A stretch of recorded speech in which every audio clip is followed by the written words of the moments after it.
Once the undisputed king of American fast food, KFC isn't just a restaurant. It's a cultural phenomenon. For decades, families across the U.S. gathered around buckets of golden, crispy chicken, pairing it with mashed potatoes, gravy, and biscuits. But today, the story is very different. From record-breaking expansions to shocking controversies, KFC has experienced a dramatic rise and fall that few brands in history can rival. How did a brand that once dominated the fast food industry stumble, struggle, and lose its crown? In this video, we're diving deep into the evolution of KFC, uncovering the secrets, scandals, and shocking facts behind one of the world's most iconic chicken chains. KFC wasn't just a restaurant. It was a phenomenon. At its peak in the 1970s, the chain boasted over 3,400 locations across the United States, making it twice the size of McDonald's at the time, an astonishing feat for a chicken-focused chain. Families didn't just eat there, they remembered it. The brand had become a symbol of convenience, taste, and innovation. The secret? A combination of Colonel Sanders' iconic recipe, featuring 11 herbs and spices, and a franchising strategy that was nothing short of revolutionary. Each new location carried the same recognizable red and white striped decor and the promise of quality, a consistency that competitors struggled to replicate. For a time, KFC dominated the U.S. market, but behind the golden buckets of chicken, cracks were beginning to form. The seeds of competition, management changes, and shifting customer tastes were quietly preparing a dramatic fall from grace. Today, we'll uncover exactly how this fast food giant went from dominating the nation to struggling to maintain its legacy. The story of KFC begins with a man who was as much a brand as the chicken itself, Colonel Harlan Sanders. Born in 1890, Sanders' life was far from easy. By the age of 6, he was already cooking for his siblings because his father had passed away, and his mother worked tirelessly to keep the family afloat. His teenage years were a roller coaster of challenges, a difficult stepfather, dropping out of school, and over 20 different jobs spanning farming, street vending, and odd jobs. It wasn't until 1929 that Sanders' journey took a fateful turn. At 40 years old, he opened a small gas station in Kentucky and converted a tiny storage room into a makeshift restaurant, serving chicken, vegetables, and of course, biscuits. The food was so popular that by the next year, he expanded into a 142-seat restaurant and motel, laying the foundation for what would become KFC. But what really set Sanders apart wasn't just his cooking. It was his relentless drive. In the 1950s, he traveled across the country, personally convincing people to open franchise locations, often appearing in his iconic white suit and black string tie. His brand, his face, and his story became inseparable from the business itself, creating a personality-driven empire that few companies have ever replicated. By the time he sold the company in 1964, Sanders had grown KFC to over 600 restaurants nationwide, a remarkable feat for a single man armed only with a secret recipe and determination. The real genius of KFC wasn't just the chicken, it was the business model. In the 1950s, Colonel Sanders shifted his focus almost entirely to expanding his brand through franchising. The first franchise outside Kentucky opened in Utah in 1952, and within just a few years, Sanders was traveling across the U.S., personally convincing entrepreneurs to open their own KFC restaurants. What made KFC stand out wasn't only the secret recipe of 11 herbs and spices, but also the consistent branding and experience. Every location featured the iconic red and white stripes, the signature buckets, and the unmistakable image of Colonel Sanders himself. Customers didn't just buy chicken, they bought a piece of the KFC story. By the time Sanders sold the company in 1964, he had grown the franchise to over 600 restaurants nationwide. This rapid expansion not only made KFC a household name, but also set a standard for fast food franchising that many competitors would try and fail to replicate for decades. After Colonel Sanders sold KFC in 1964, the company entered a whirlwind of ownership changes that would shape its future, and not always for the better. The initial group of investors paid Sanders $2 million for the company and promised him a $40,000 annual salary to remain the public face of KFC, traveling, promoting the brand, and keeping the legend alive. In 1971, KFC was sold to Hub Line, the makers of Smirnoff vodka. Under their ownership, KFC expanded aggressively, reaching nearly 6,000 locations by the 1980s. However, rapid growth came with sacrifices. Corners were cut in food quality, menu items were experimented with, and the brand started to lose some of its original charm. Ownership changed again in 1982 when R.J. Reynolds, the tobacco giant, acquired KFC, only to sell it 4 years later to PepsiCo, which already owned Pizza Hut and Taco Bell. Pepsi's strategy involved co-branding, introducing new menu items, and heavy marketing investments. Some initiatives were successful, but others, like certain experimental menu items, flopped spectacularly. Finally, in 1997, KFC became part of Yum! Brands, the company that still operates KFC, Pizza Hut, and Taco Bell today.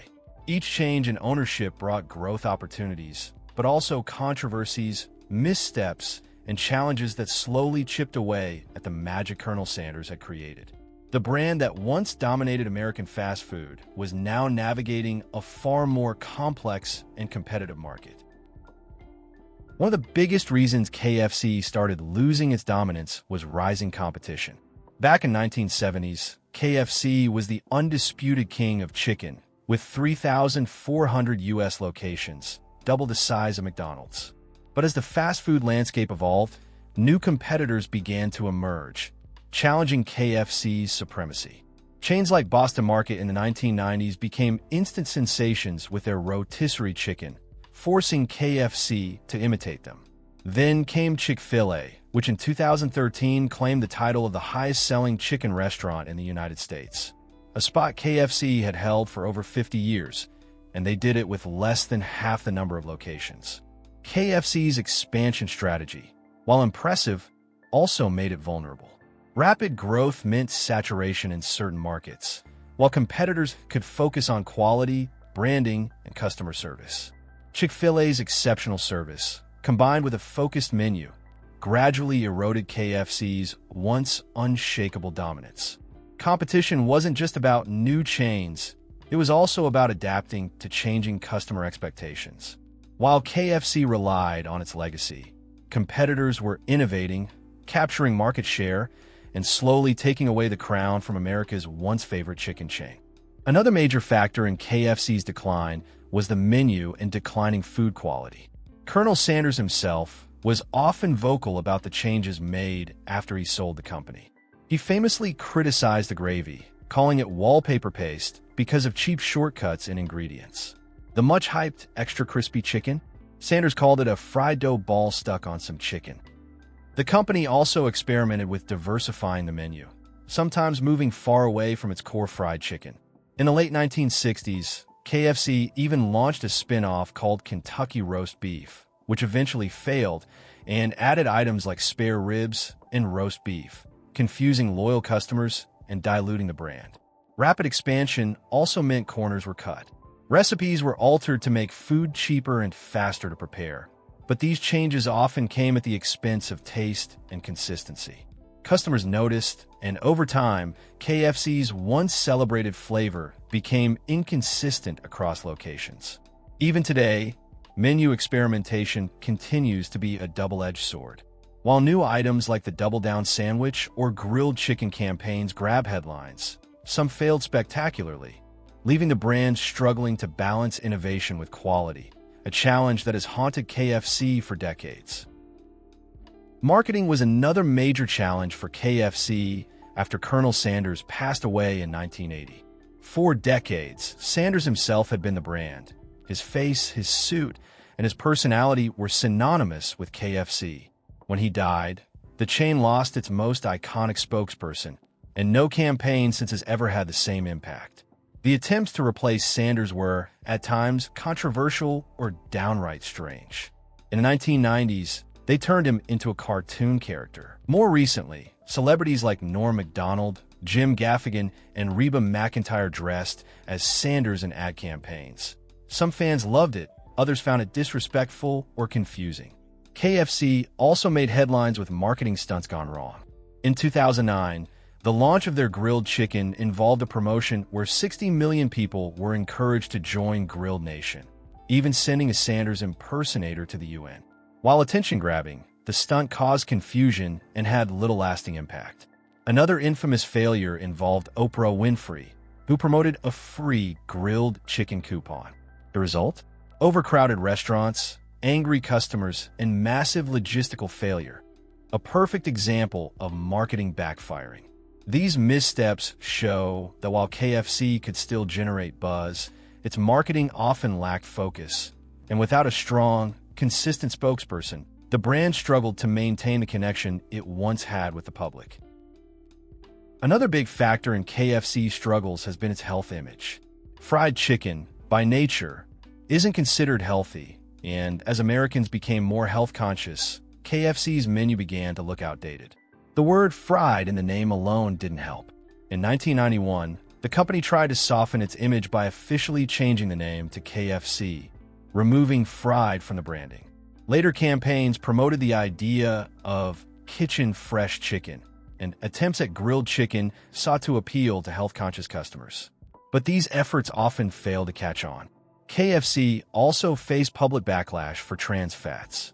In 2006, they were sued over the high levels in their cooking oil, and the company was forced to commit to phasing them out. Even popular items like the Double Down sandwich, which used fried chicken instead of buns, sparked jokes and criticism for being unhealthy. Public perception matters just as much as taste or convenience. Over time, KFC's image as a less healthy option hurt its growth, especially compared to competitors like Chick-fil-A, which emphasize quality, freshness, and customer care. Finally, KFC's reputation and legacy have also played a role in its struggles. Over the years, the chain has faced criticism from multiple angles: franchisee disputes, inconsistent customer service, and animal rights controversies. Each of these has chipped away at the trust and loyalty that once made KFC a household name. Even small missteps became magnified. Renovations and updates often seemed years behind schedule, and loyal customers noticed. Meanwhile, competitors like Chick-fil-A built a reputation for exceptional service, making KFC's shortcomings even more glaring. Rumors have also lingered, such as the story that KFC changed its name from Kentucky Fried Chicken because it was genetically altering chickens. While untrue, the persistence of these myths reflects how fragile the brand's public perception had become. All these factors combined, competition, menu changes, marketing missteps, health concerns, and reputation challenges, created a perfect storm. Once the unrivaled king of American fast food, KFC has struggled to regain its former glory, even as it continues to dominate in some international markets like China, where the brand remains a cultural icon and a business powerhouse. KFC's journey is a fascinating story of innovation, rapid growth, and cautionary lessons. From Colonel Sanders' small Kentucky restaurant to a global empire, the brand has touched millions of lives, and yet it has struggled to maintain its dominance in the U.S. Competition, menu changes, marketing missteps, health controversies, and reputation challenges all combine to create a perfect storm. While KFC continues to thrive internationally, especially in markets like China, where it became a cultural icon, the story serves as a powerful reminder for businesses everywhere. Growth and legacy are never guaranteed. So, what can we learn from KFC's rise and fall? Brand consistency matters, quality can't be sacrificed, and public perception is everything. Even a legendary recipe and an iconic face can't protect a company from mismanagement, changing consumer habits, and rising competitors. Have you noticed the changes in KFC over the years? Do you still crave that classic bucket of chicken, or have you moved on to newer chains? Let us know in the comments below. And if you want more deep dives into business empires, success stories, and failures that shock the world, hit that subscribe button and stay tuned for our next video.